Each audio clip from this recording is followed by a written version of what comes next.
hindi kita malilimutan. Isang kantang napaka-significant sa akin nung lumalaki ako. Napagtanto ko na ang musika ay sinulat ng paring si Manolin Francisco noong 1978. Apat na po nung mga kaklase niya nung siya high school sa Ateneo de Manila ang gustong sumali sa concert. Pero yung concert na yun pala ay isang contest. Ngayon, nilay-nilayan nila na gagawin nila yung kantang yun na umiikot sa Isaiah 49. Ngayon, ang salita ay, hindi kita malilimutan, hindi kita pababayaan. Sanggol sa kanyang sinapupunan, paano niya matataligtan?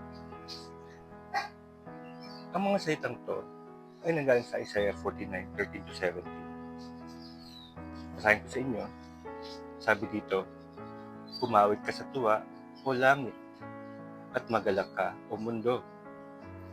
Pumawid kayo mga bundok, sapagkat kaaawaan at aaliwin ng Panginoon ang kanyang mga mamamayang nahihirapan.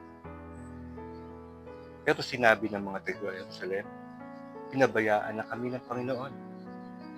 Nakalimutan na niya kami. Pero sumagot ang Panginoon, makakalimutan ba ng isang ina ang kanyang anak?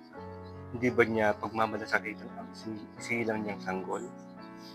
Maaaring makalimot ang isang ina, pero ako hindi makalilimot sa inyo. O Jerusalem, hindi kita malilimutan. Sinulat ko ang pangalan mo sa aking mga palad. Palagi kong iniisip na maitayo muli sa iyong mga pader. Malapit nang dumating ang muli magtatayo sa iyo, at ang mga nagwasak sa iyo ay paalisin na.